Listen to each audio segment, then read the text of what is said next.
Semi-Retired Bob here. Happy Friday. As we all know, our own adult stem cells are part of the healing process that our body uses. We also know that after the age of 18, our body's ability to release those adult stem cells goes down every year. And now, it's also happy that we have a product that helps our body release our own adult stem cells. The link is scrolling along the bottom of the screen right now. I'm not asking you to buy anything. There's a link in the description you can just click. Just go out to the website and read the science for yourself and see if it's something you might be interested. They do have a couple of sales going on right now till the end of the month. So if you were thinking about it, now's a really good time to check it out. Just a friendly reminder, I'm not a doctor. This is not medical advice. Anything you hear on this show is purely for entertainment purposes.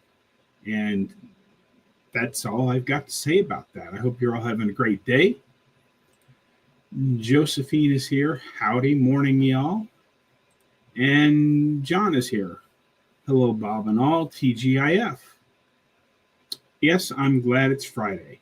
Yesterday was not a super fun day because, you know, we had that blizzard here on Wednesday, all day Wednesday. It was, I mean, the power flashed here several times, but it never went all the way out. But the wind was whipping and the snow was coming down. And you guys saw in yesterday's video how much trouble I had just getting the snowblower to go through the snow that was in my driveway. But it's probably about 50% melted off already. It's 60 degrees outside today, so go figure. I probably could have just left it, and by Monday everything would be clear, but I hate to do that. So I went out and struggled through that. John says, having some pork butt that I cooked in the slow cooker over the weekend. That sounds really good. I had some leftover chicken. I had never tried this with chicken before, but I've done it with pork roast and with even beef roast. When it comes to leftovers, I find that just throwing it in a pan and reheating it or throwing it in the microwave and reheating it tends to dry it out a little bit. So what I did with my chicken today is I cut it up into little cubes, put a stick of butter in the cast iron, and sauteed the leftover chicken in butter. And the chicken soaked up about 85% of the butter. So that really seemed to help to get it, to keep it moist.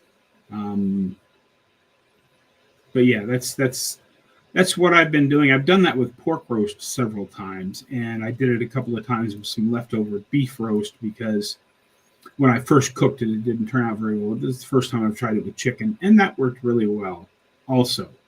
It was fatty enough, but adding the butter to it, I got a little bit of tummy rumbling going on. So if the live stream suddenly goes dark and it's over before it's supposed to be over, you know, I had to run off to the restroom because I had a little bit too much fat today. I don't think that's going to happen, but with Carnivore, you never know.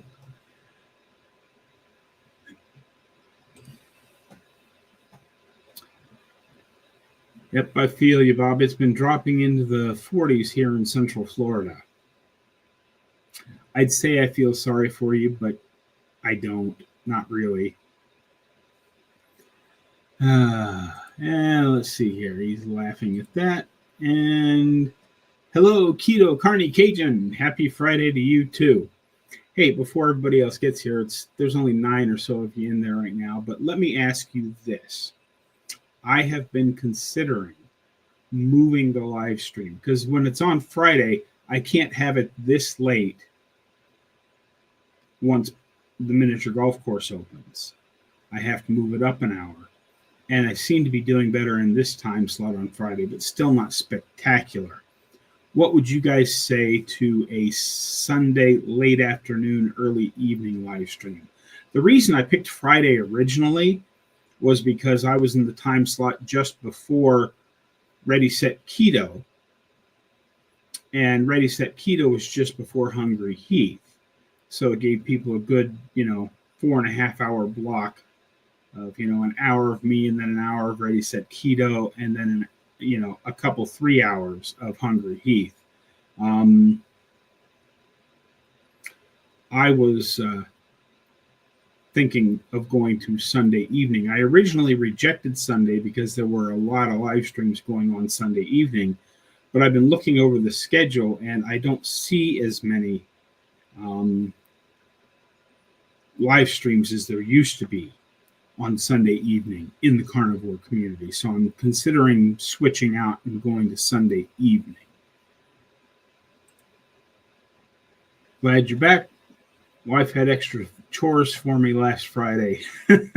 That's funny. That is funny. I hope you got all those extra chores done because, if you needed some extra chores, I could have used some help with the driveway yesterday. It was a mess. Hello, Bama J. How you doing today? I'm glad you're here.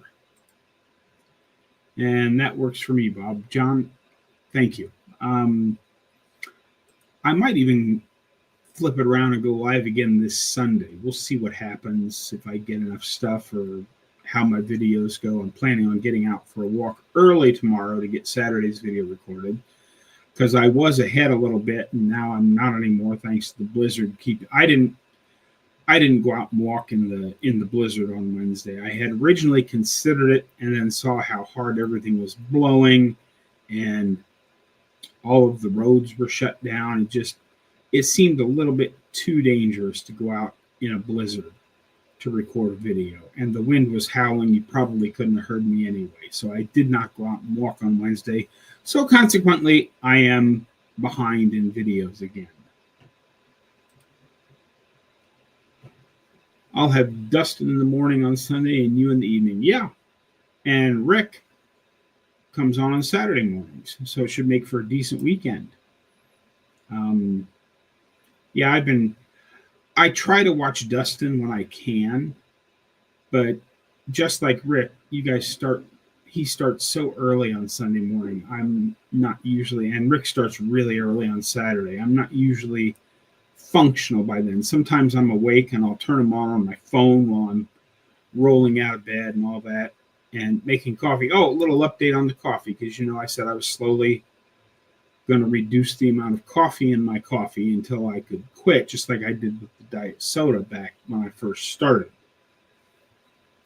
And yesterday I made my first pot of coffee with just one scoop of coffee. I've been slowly dropping it down, and then I figure I'll keep going to one scoop because it doesn't really hardly taste like coffee at one scoop, but I'll probably keep making it at one scoop until my coffee supply is gone, and then I'll probably try to just stop coffee at that point, because making it any weaker than one scoop of coffee to a whole pot just seems pointless. Aldi taking over the local Winn-Dixie. I don't know if that's a good thing or a bad thing. I like Aldi's, but I have been in a few places. Well, it was when I was in New Orleans that I shopped at Winn-Dixie. And there was another one. There was a chain. I can't remember the name of it. There was a chain store right out at the end of the road. It was a chain I never heard of, but there were several of them in the New Orleans area. And it was just right out at the end of the road from where Mom's house was down there. So I don't know if that's a good thing or a bad thing. Aldi's does usually have pretty good prices on stuff, and every time I've gone there to get meat, their meat has been pretty good. So you'll have to let me know if it works out for you there, Cajun. So if anybody has any questions or topics or just comments, now's a good time to get them in. We're up to 12 people in the chat today, which is okay. And I didn't really have a whole lot planned for today because I have to tell you, after doing my driveway yesterday, I was so sore. I thought I would be more sore today, but Carnivore heals.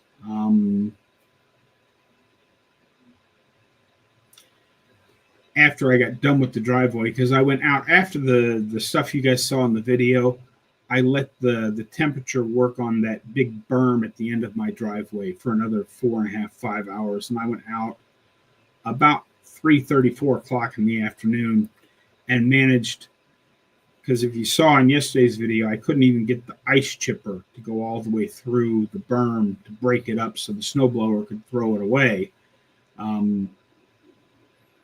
But when I went back out several hours later, it was just enough softer that I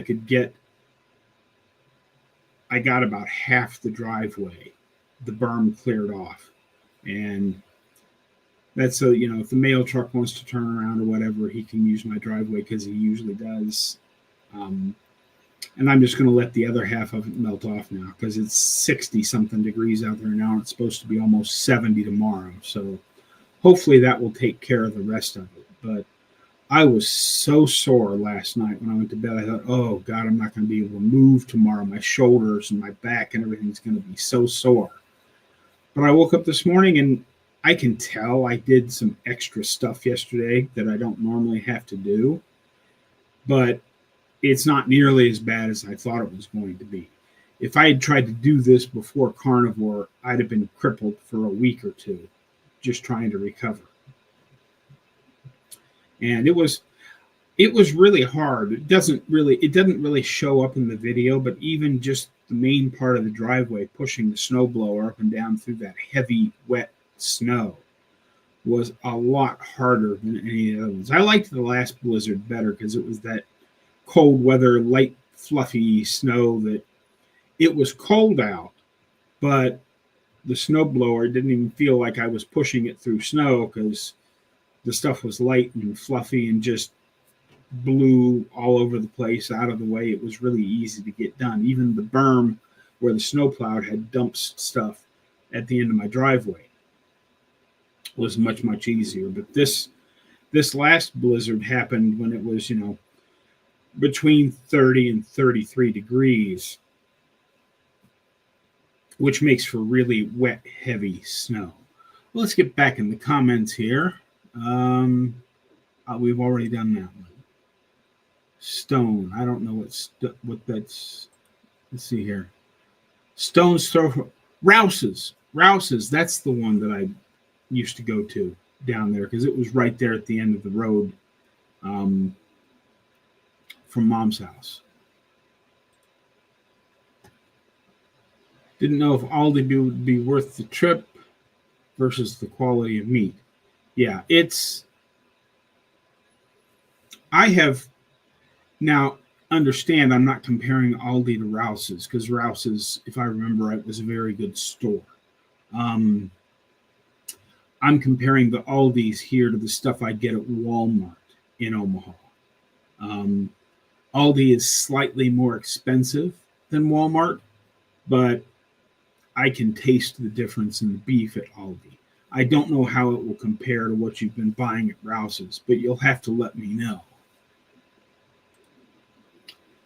Hi, Bob. You're looking slimmer. I don't know. I do have on a new shirt. It's a medium, so it's not big and baggy like some of the other ones. Yeah, but I cooked up a bunch of chicken yesterday, and as you heard me talking about it earlier in the show, I cut it up and reheated it in a pan full of butter to make it softer. But I was so sore and tired yesterday. I cooked a normal amount of chicken for what I would eat, and I barely touched it yesterday. I was so sore and tired after the driveway. I did not feel like eating. So I have to say that adding in a few more carbs in the way of whole foods like vegetables seems to be working for me. I feel a lot better, more energy, and the scale is moving again. Well, if it works for you, I'm not going to argue with people that want to put veggies in. I do not have good reaction to veggies, so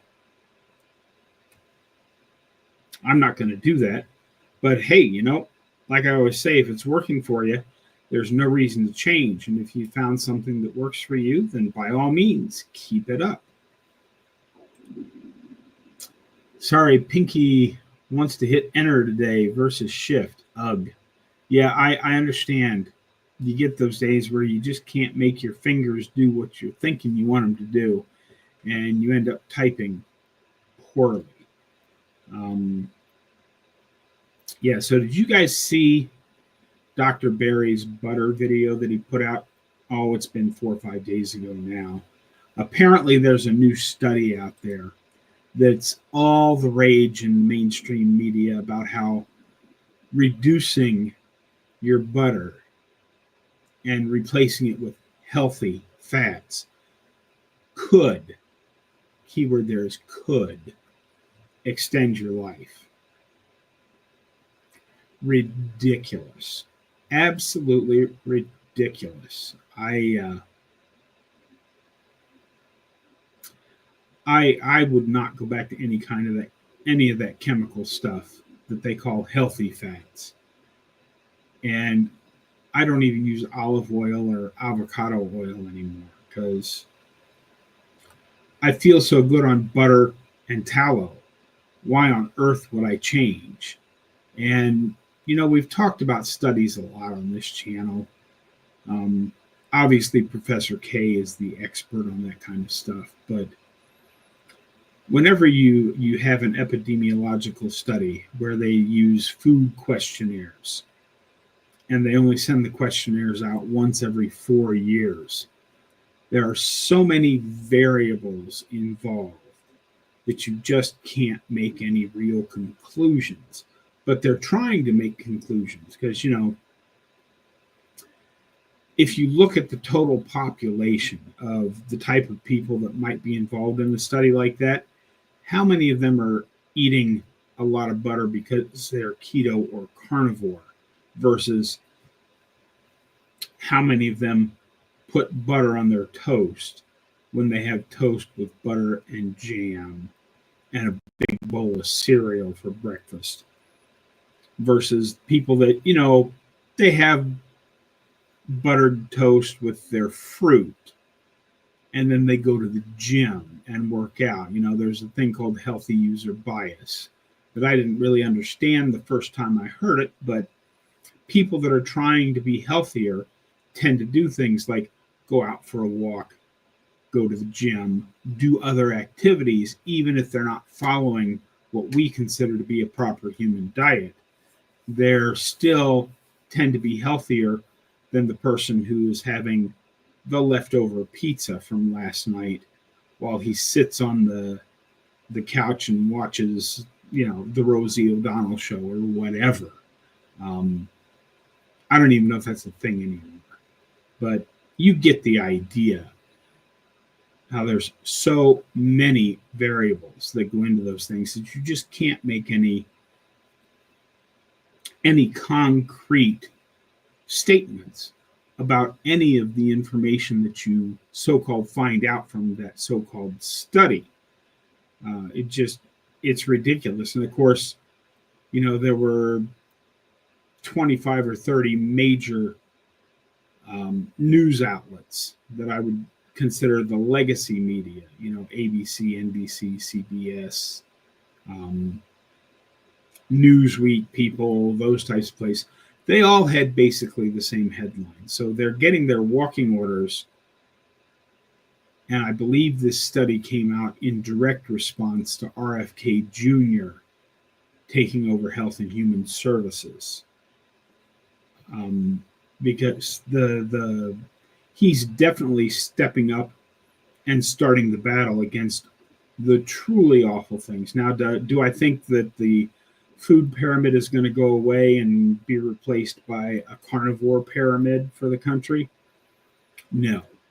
But if we can get the worst of the worst, the food dyes, the toxic ingredients, and that kind of stuff out of the food supply, I think we'll see a major improvement. Let's see here. How was the diet during the visit? How was the diet at the extended living? Well, my diet during the visit was no problem at all because Janet went to the commissary, which is on base, and she had 2 packages of bacon, which I ate all of while I was there. I only ate a dozen of the eggs, but she also had 5 packages of stew meat and a couple of roasts and some thinly sliced beef. I didn't touch the roasts or the thinly sliced beef. I did eat all of the stew meat because I like stew meat. I just throw some butter in the pan, or in this case, it was bacon grease from having cooked up the bacon, and just cooked the stew meat up like they were sirloin tips, and they turned out really, really good. The reason I didn't touch the thinly sliced beef is because her husband, Keto Carne Cajun will probably know what it is, but he makes a dish that he calls rouladen, and it's basically onions and some other stuff rolled up inside beef rolls with a toothpick through each roll, and then they're cooked in the crock pot for a while. And I've eaten it there before, and it's really good. So, and he likes making it, so I left the thinly sliced beef for the next time he wants to make rouladen. But my diet was just the same as always, probably a little heavier in good beef, and I didn't have any ground beef while I was gone because she had better beef for me there, which was awesome. The diet at the extended living center is ridiculously awful. I mean, I mentioned it in one of my videos. The lunch that she had just before I left to go to the airport, it was a little piece of pork roast about the size of your palm, but it was smothered in gravy. And she ate a good portion of that, and then she had a big bowl of sauerkraut, which I don't mind that either. But then half of her dinner-sized plate was covered in sweet potatoes that had cinnamon and brown sugar dumped all over them. And of course, she ate all of that because it was cinnamon and brown sugar. And then she had a bowl that was twice the size of her sauerkraut bowl that was filled with some kind of a cobbler. I think it was apple cobbler, but it might have been pear. It was a lighter colored fruit made into a cobbler. And of course, she ate all of that as well because my mom likes her sweets. She's never shied away from them. And part of that is a good deal of her eating habits over the course of her life are why she is where she is. But I can't complain too much. She is approaching her 88th birthday very rapidly. So, it is what it is. But the diet in those places is terrible. There's a guy, I think it was in Arizona,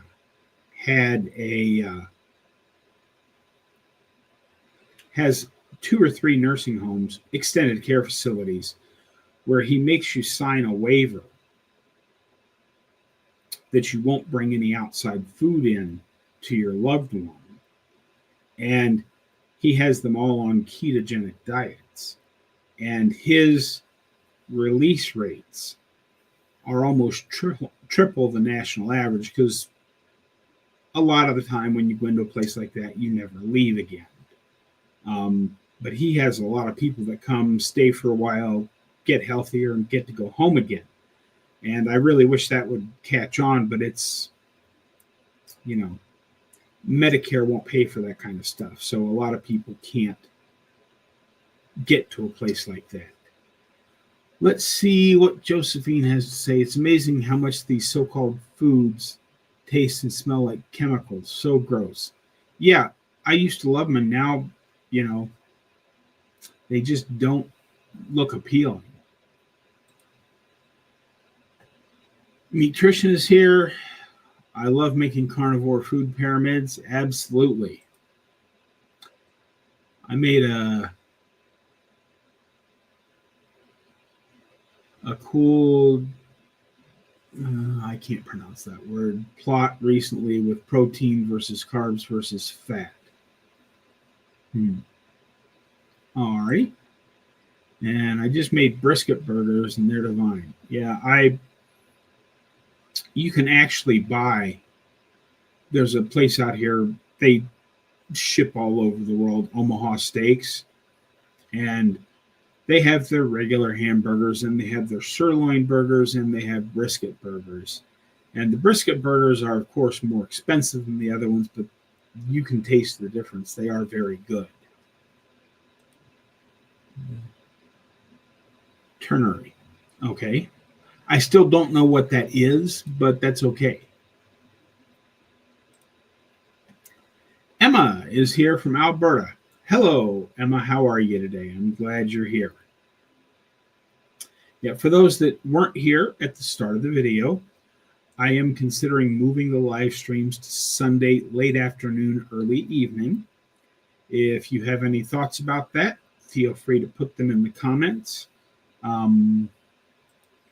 The reason I started on Friday is because I chose Friday. I was just before Ready Set Keto, and then Hungry Heath was right after them, so it seemed like a natural place to fall into. And there were a lot of other carnivore live streams on Sunday evenings. Now there don't seem to be as many.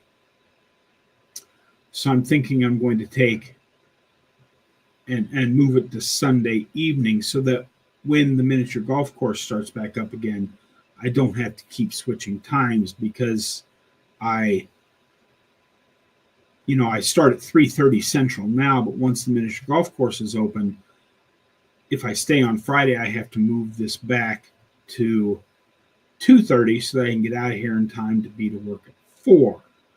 If I move it to Sunday evening and I end up working Sunday day shift again this year, I'll be home by 4:30 or 5. So a live stream at 5:30 or 6 on Sunday late afternoon evening, I won't have to move the live stream again. It can just stay in the same time slot. So I may experiment with that and see how it goes, but let me know what you think there. I realize there's a middle balance inside the triangle between 10 to 35% protein and 0 to 80% carbs. Why on earth would you eat carbs? I don't eat carbs. Most people don't.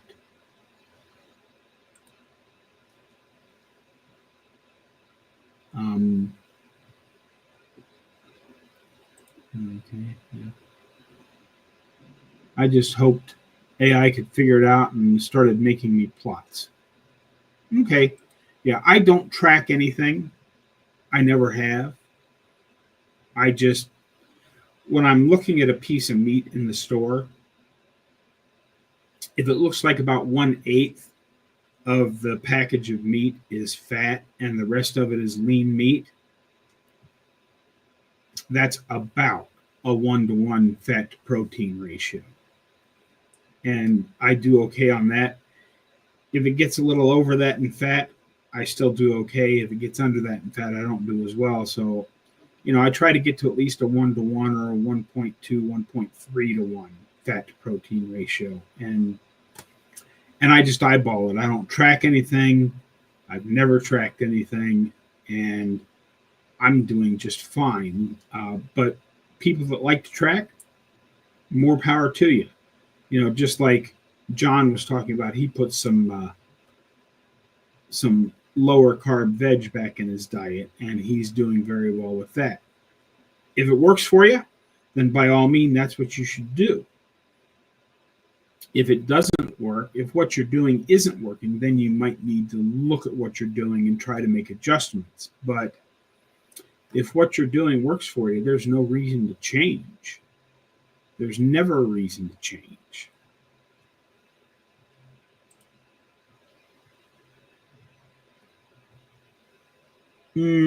Not really. because the early history of the carnivore diet goes all the way back to just before people that were humans but not quite yet human. We've been eating fatty red meat for as long as we've been drinking water and breathing air.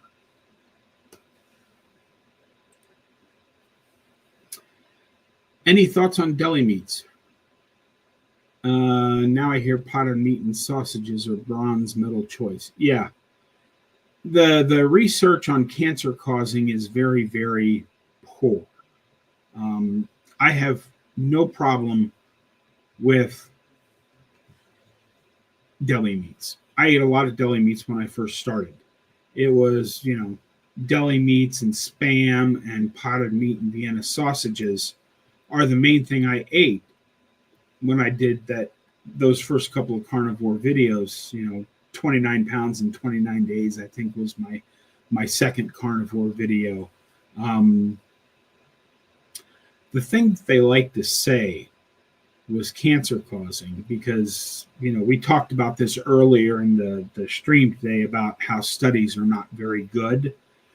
One of the so-called things of concern in deli meats is nitrates and nitrites. But as I've said before, there is a new blood pressure medicine working its way through FDA approval, and it's based on nitrates. So how can that be bad for you? It could be, but I just don't think it is. I mean, all of these things are carcinogens. Now we know, we can't say for sure, just like cigarettes. We have a very good idea that cigarettes are directly responsible for lung cancer. But we can't say that. We can't say cigarettes cause lung cancer because it's still associative data. Now,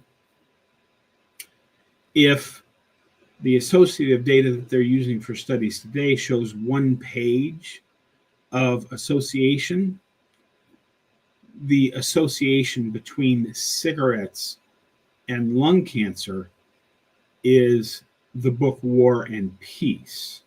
So there's a very high association there. So, but it is still just associative data. We can't say for sure that it's the smoking that caused lung cancer, even though the association is very, very high. And the problems with the cancer-causing additives that they put in deli meat and that kind of stuff is like saying one page of the book War and Peace is the entire book. It's just not true. There may be some association, but I wouldn't worry about it. I certainly ate a bunch of deli meat and potted meat and Vienna sausages and all that kind of stuff. And if I catch it on sale, I'll still buy it and eat it. Every once in a while I'll go through, as I'm walking my way back to the meat section, I pass by the deli counter. And one of the things I really like is their chopped ham lunch meat. And if it's on sale for less than $2 a pound, I'll buy 3 or 4 pounds of it. And that's what I'll eat for a meal, is just a great big plate full of deli ham, because I really like it. I like it a lot. An answer, let's see here. I made databases on evolutionary reasons and old medical literature from the early 1800s. Okay. Smoking causes heart disease too. Well, yes. The correlation is very, very high, so that we can almost say that it does. But again, it's all still just associative data. So while you can be reasonably sure that smoking contributes to heart disease, because it's associative data, you still can't quite say it's definite. It probably is because the association is so high. Again, that's one of those a War and Peace association as opposed to one page of association. And they say if you overcook your steak fat to black, that it's bad. Yeah, well, I don't believe that for an instant. Dr. Chafee did a pretty good video on this. I can't remember the name of it, but the thing that I have heard several people talk about. When did we, as a species, start cooking meat? Thousands of years ago. Did we have any of these kitchen gadgets thousands of years ago? No. We probably took a stick and stuck it through the hunk of meat and held the hunk of meat over the open fire until it was sort of cooked. Now, do you think cooking meat over an open fire would probably get some sections of it blacked? It probably will. And Professor K has a couple videos about this, because there's something in the meat when you get it black, but your body recognizes it and does something. I get in trouble when I try to do science, but your body adjusts to that and makes an extra something or other that helps get rid of whatever is bad in there out of your system. So I don't worry about it. In fact, I like, if I can get the outside charred while the inside still stays medium to medium rare, to me, that's perfect. And it tastes really good when you get it charred. I don't think there's anything to worry about in that.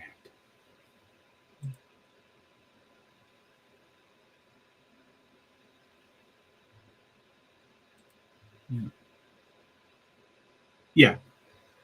I mean, and that's just it. Our stomach pH is so acidic because I believe back when we first came down out of the trees and started eating meat, we hadn't developed any real hunting skills yet. So whatever the tiger didn't eat, we would early almost humans would come upon carrion meat and eat that, because whatever the tiger didn't eat, that's what they had, or whatever animal killed another animal. That's probably some of the first meat we had, and our stomach pH is so acidic that 99.9% of the bacteria that grows in meat gets chewed away. No doubt some of the early humans had problems with that, and that's how natural selection works. And I know people are going to ask, well, Bob, do you believe in creationism or evolution? I actually believe it was a little bit of both.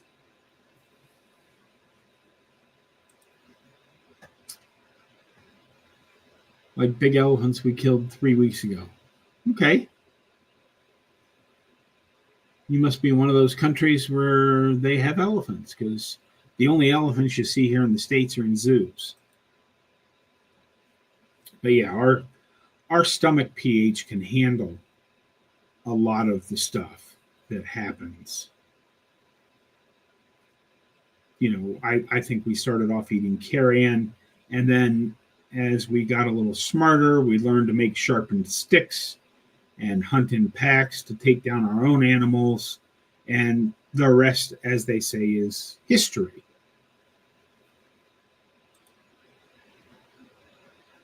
Oh, okay. I meant as an example. Sure. But I mean, that would happen a lot because, you know, in general, we didn't have any way of keeping meat back then. Now, if the tribe was big enough, they'd go out and hunt a big meaty animal, take it down, and there was pretty much enough there for the entire tribe to eat their fill, and that was pretty much the whole animal. But I don't imagine they just took anything that was left over and buried it in the earth. They probably saved it for the next day or the day after.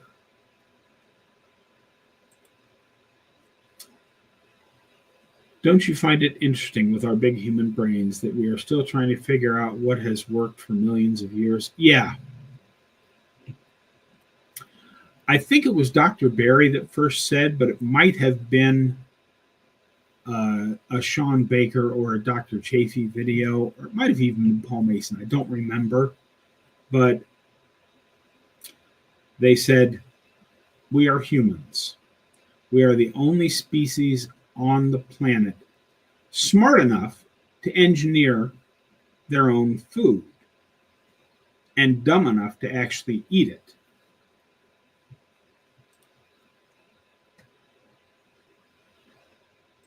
Mm-hmm. So would jerky be rotten meat?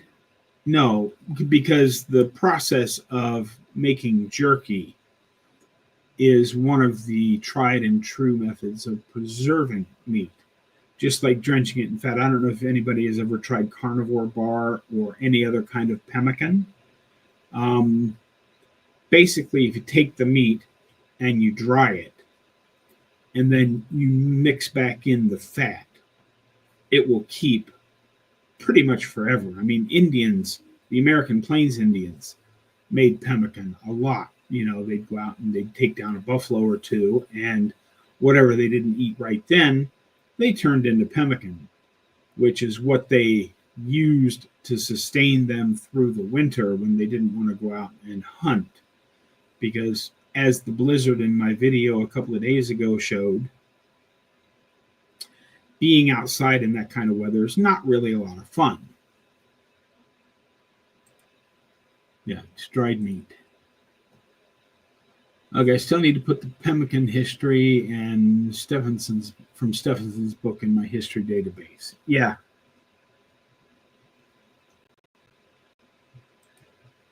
Oh, what condiments do you use? Mustard, hot sauce? Excellent question.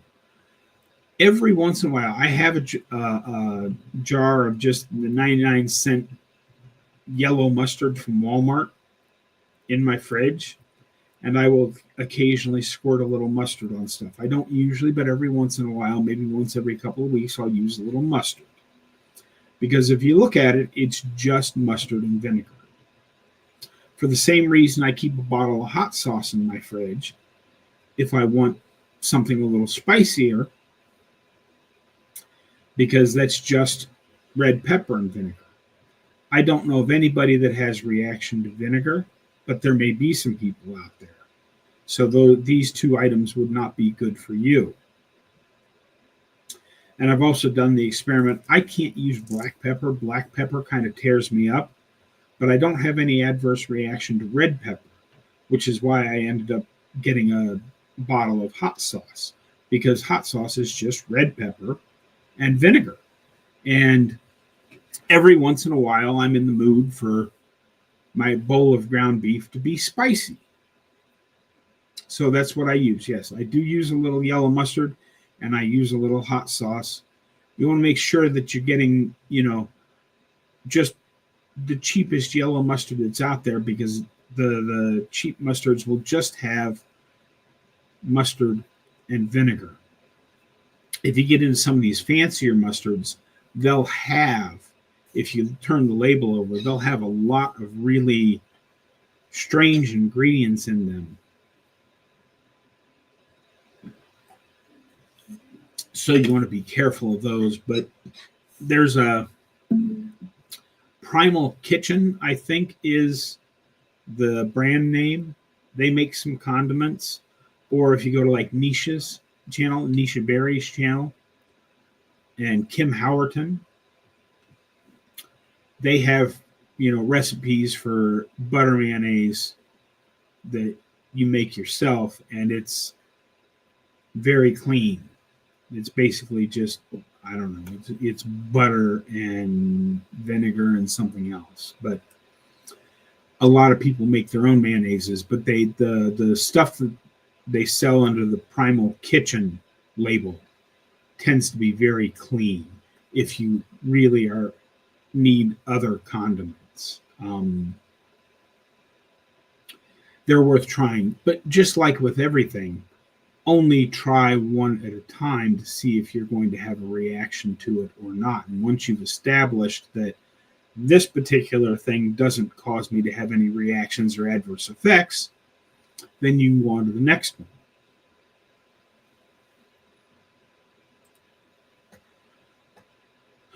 Cool. I don't think it would matter as I love beef jerky. Yeah, I like beef jerky too. It is very good. Dehydrators are cheap. Make your own jerky. Easy and cheap. Yeah.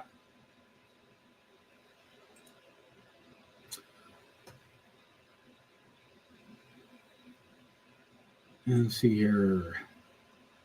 Homemade. Yum. Yeah. Here is high oxalate. Yeah, I don't think it's the oxalates. It just, I have always used a lot of black pepper because I like spicy foods. And it may have been eliminating the black pepper that started me on my healing journey rather than just switching to carnivore, because after, I was probably 60 days in and feeling pretty good, starting to lose weight at a pretty good clip. And I thought, well, I'm going to go ahead and throw some black pepper on my burgers today. And I felt just ridiculously bad the next day. And I haven't used black pepper since. Texas Pete or Tabasco? I actually use Frank's hot sauce. But any of the hot sauces that you find in the store, just pick them up, read the label. Tabasco I have used because the red colored Tabasco is just, it's pretty much the same stuff that you find in Frank's hot sauce, just a little bit different amounts of red pepper to vinegar. I just happen to I like Frank's, and it's at a price I'm willing to pay.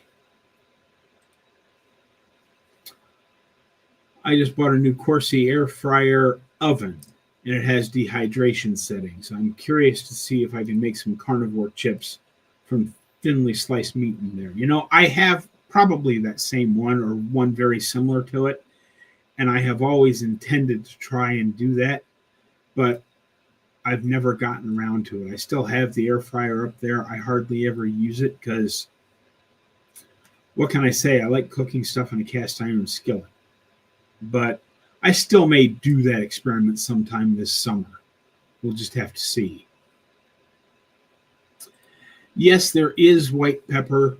I'm told it's most people that react to black pepper don't have the same reaction to white pepper. But in looking for white pepper, it's all a lot more expensive than I want to pay for something I may or may not be able to use. But on my way down to Texas this fall, at some point in there, I'm going to swing by Kismet's house, the Pharaoh grandma, because she keeps white pepper. And she said if I stopped by that she'd be happy to give me a little packet of white pepper to try. So that's what I'm going to do. When I can get just a little bit of it to try for free, then I will give it a little try and see how my body reacts to it.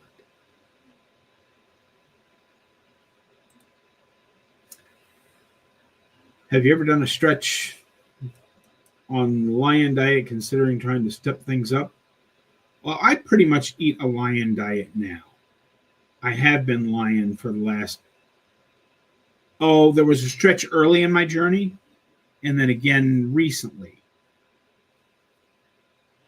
When I was first getting started, I was about the 3.5, 4 month mark that I went straight lion because I was eating beef and eggs.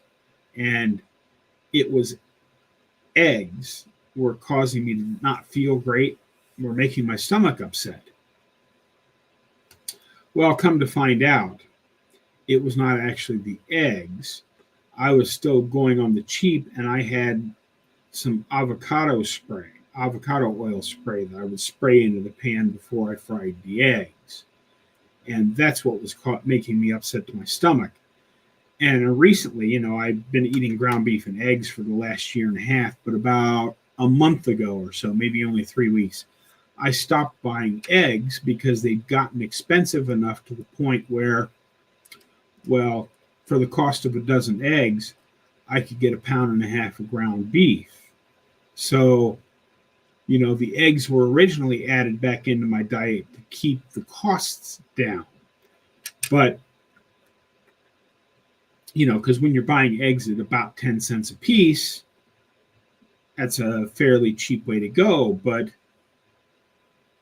I would much rather have my pound of ground beef with another 1/2 pound to 3/4 of a pound of ground beef on the side as my side dish, rather than 6 to 8 eggs, because ground beef is better than eggs in my opinion. And I've been without eggs now for it's been about 3 weeks, not counting the eggs I got at my sister's house, because I did eat, I want to say it was a dozen, maybe slightly more than that while I was at her house.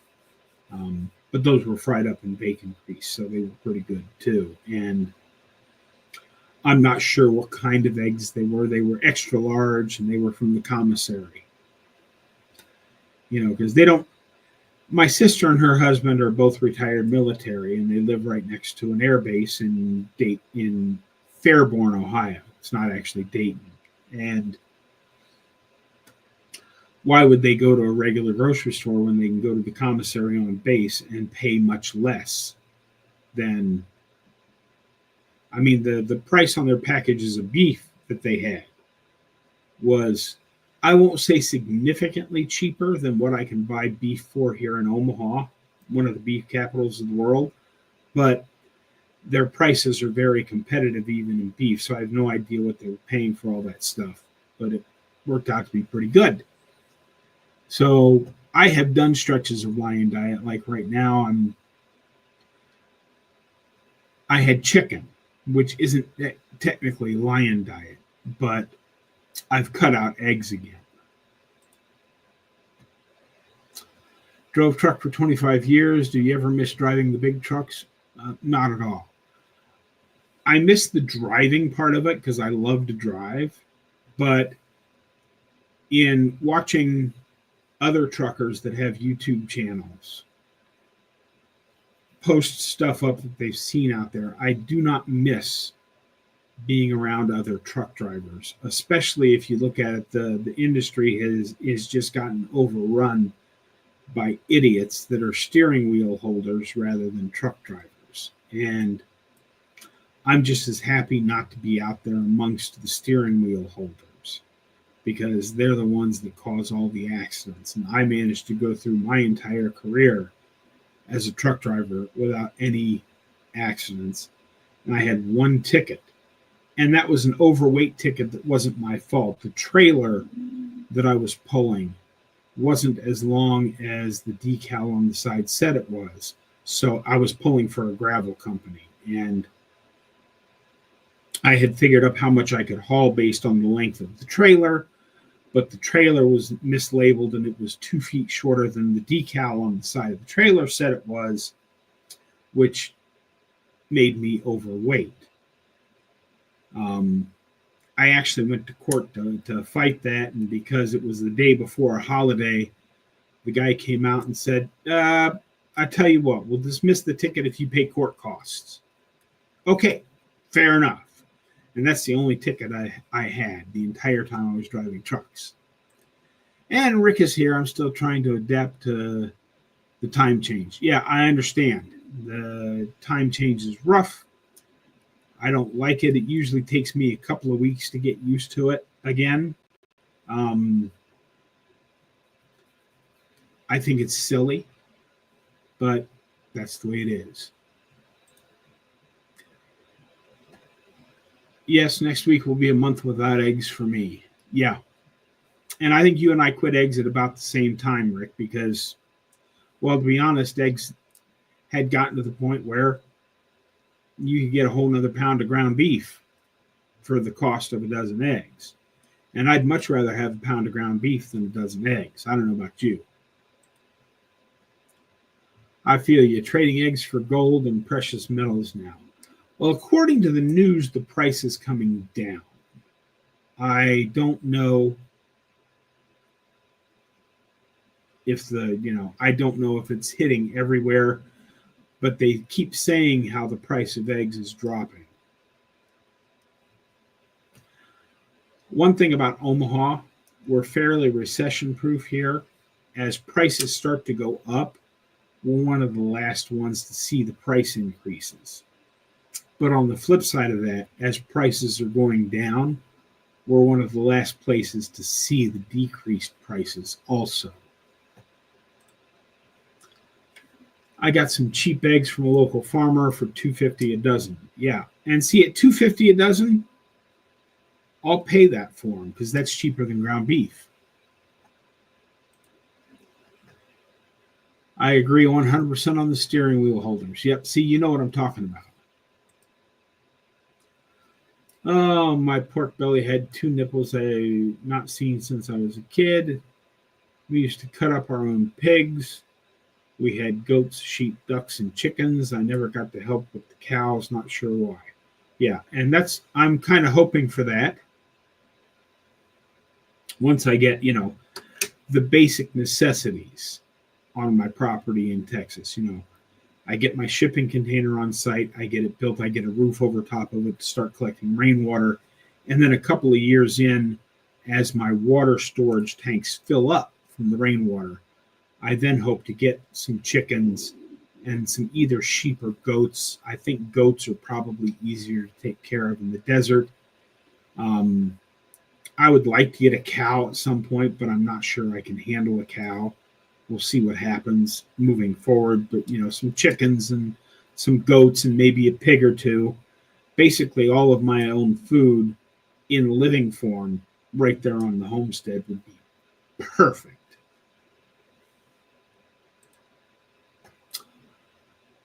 I hear we are getting rid of the time change. Yeah, we'll see what happens. Of all the things that I'm hopeful that the new administration will accomplish, it would be nice to have the time change gotten rid of, but that's way down on my list of things I'd like to see happen. That's just me. Yes, I just have to replace the eggs with pork and old frozen turkeys my friend donated. Yeah.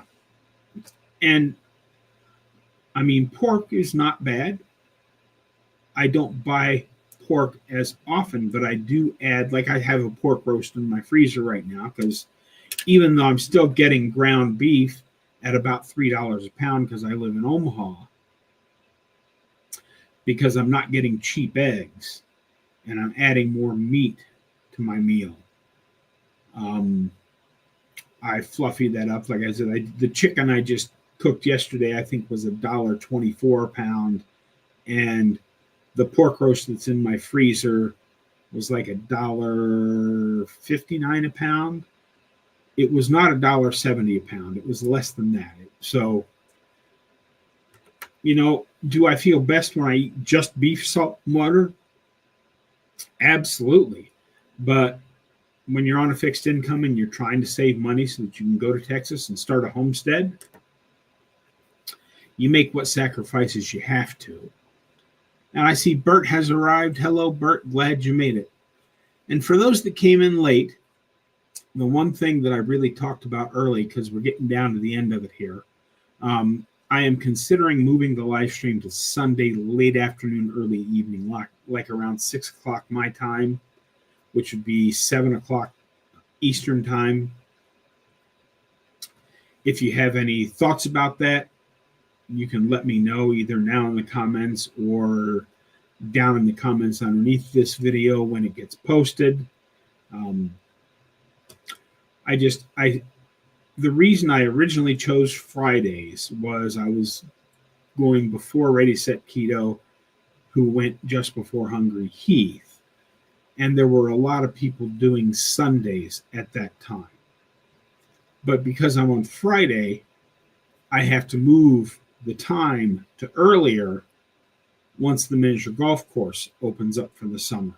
So if I went to Sunday evening, even if I have to work on Sunday, I would work Sunday day shift, and I'd be home in time to do the live stream, so I wouldn't have to keep moving times as the seasons change. So just thought I'd throw that out there and let you know that that was probably going to happen. So here, Midwesterners tend to be resistant to price gouging. Yes. We've not had rain in 2 months. It feels like a desert here, and there's a huge fire in the Everglades. So I'm sorry to hear that, Rick. I wish I could send some of our moisture down there because we got, and it's melting off fast. Hopefully there aren't any flash floods behind this because I think it's hard to tell because the wind was blowing so hard, but I can usually tell by how much sticks to the bush in front of my kitchen window because it's kind of protected from the wind being tucked in right against the house, and the garage sticks out on this side, so that bush is really protected. And there was about 7.5, 8 inches of snow stuck on the bush. So I think that's about what we got. Like I said, it's really hard to tell. And, the driveway had spots where it was 1.5 feet deep and other spots where there just wasn't any because the wind was coming from a direction that didn't cause drifts to build up in front of the house and in front of the garage. It was weird. Yeah, pork shoulder, 69 cents a pound now at Winn-Dixie, and at 69 cents a pound, I can eat a lot of pork shoulder. Dan says, I like the Sunday idea. I'm home almost every night here after dark. I have no life. Well, I don't either, Rick. Beef is $5 a pound where you're at. Yep, I understand. I do get it cheaper here because I'm in Omaha, Nebraska, one of the feedlot capitals of the world. It's not the best beef in the world when you're buying ground beef, but because there's a lot of scraps from packing houses and everything else, ground beef stays really cheap here, which is nice for me. Your 6 p.m. is my midnight, but I don't mind staying up late. Yeah, I'll probably make it 5 my time. I'm thinking about 5 o'clock my time because if I work day shift, I get off, depending on when Sherlyn gets there, I get off sometime between 4 and 4:15, which would give me plenty of time to get home and get set up to go live at 5, which would be 6 Eastern time.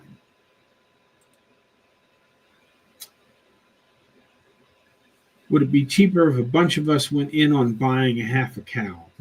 Yeah, buying a whole cow, if you've got place to start, the buy-in cost is initially high on buying a half a cow or a whole cow.